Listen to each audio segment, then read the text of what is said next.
کہ ماہ ربیع الاول میں ان ہدایات پر عمل ضروری ہے۔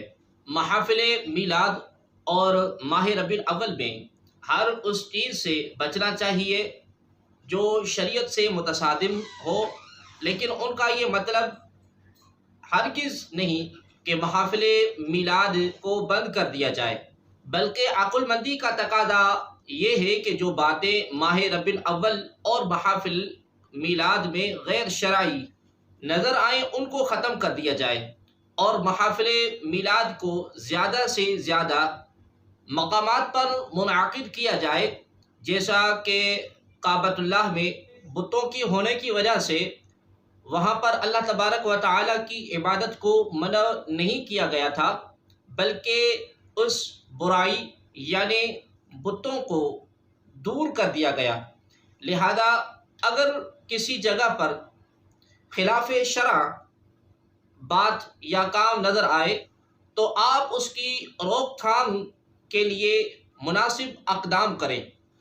مثلا نمبر 1، کسی جگہ میوزک کے ذریعے محفل میلاد، محفل نعت سجائی گئی ہو تو اس سے منع کیا جائے، اور اگر ایسا کرنا ناممکن یا مشکل ہو تو وہاں سے جانے سے گریز فرمائیں۔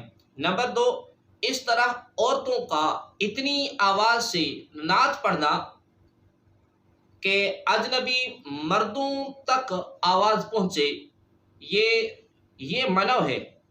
نمبر 3، عورتوں کی محفل میلاد میں عورتوں کا بلا حجاب بن سنور کر مووی بنانا، پھر اسے میڈیا پر چلانا جسے ہر شخص دیکھے اور سنے، سخت منع ہے۔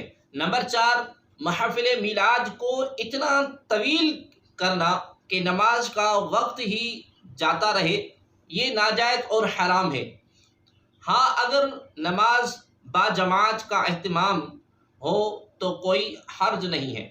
نمبر 5، محفل میلاد میں وقت کی پابندی کا خیال رکھا جائے تاکہ لوگ دل جمعی کے ساتھ محفل میں شامل رہیں۔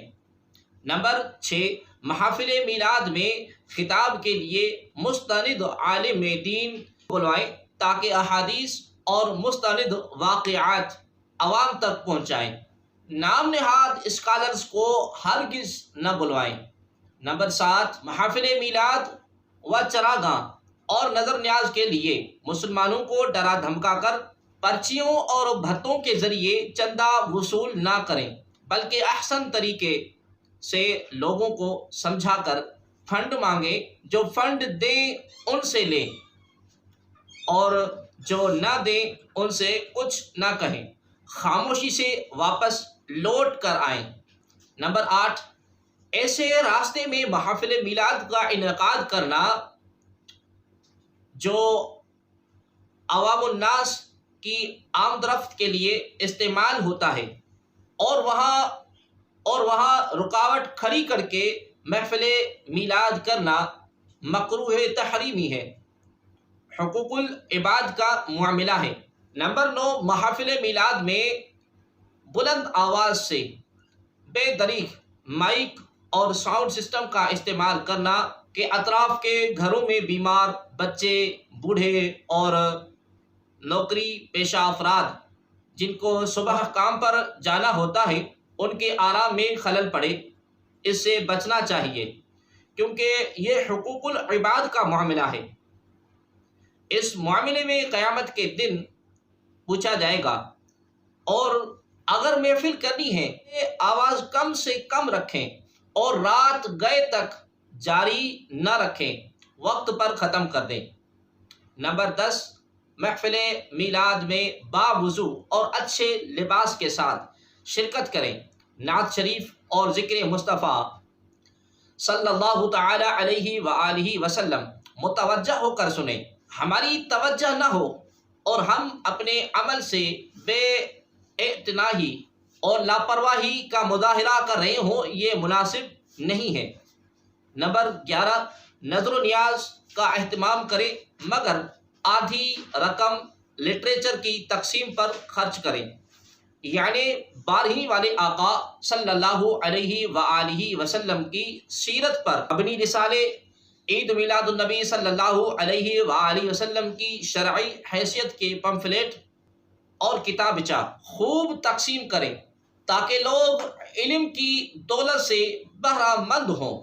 نمبر 12، اس مبارک و پرنصرت موقع پر غریب نادار طلباء کی امداد کریں، کھانے، کپڑے اور ضروریات زندگی کی تقسیم کا اہتمام کریں۔ نمبر 13، غریب بستیاں جس میں یتیم، مسکین، بیوہ عورتوں اور محتاجوں کی بڑی تعداد رہتی ہے، ان کی بھرپور مدد کی جائے تاکہ وہ لوگ بھی خوشی میں شامل ہو سکیں۔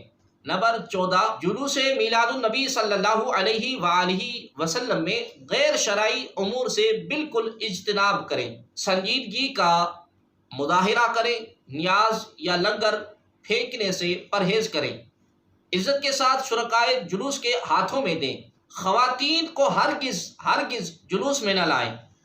نمبر 15، جلوس کے گشت کے دوران نماز کا وقت ہو جائے تو جلوس روک کر با جماعت نماز ادا کریں، پھر آگے بڑھیں۔ نمبر 16، اگر رات شب بیداری کی وجہ سے نماز فوت ہو جانے کا اندیشہ ہو تو شب بیداری نہ کریں اور نماز با جماعت کا خصوصی خیال رکھیں۔ نمبر 17، چراگاہ دیکھنے کے لیے خواتین کی آمد و رفت کو روکا جائے تاکہ تماشا نہ بنے اور لوگ اس کو بنیاد بنا کر میلاد منانے والوں پر طعنہ زنی نہ کریں۔ اللہ تبارک و تعالیٰ سے دعا گو ہے اللہ تبارک و تعالیٰ ہم سب کو صحیح معنوں میں ادب کے ساتھ میلاد منانے کی توفیق عطا فرمائے، آمین ثم آمین۔ صدائیں درود کی آتی رہیں گی جنہیں سن کر دل شاد ہوتا رہے گا۔ خدا اہل سنت کو آباد رکھے، میرے آقا کا میلاد ہوتا رہے گا۔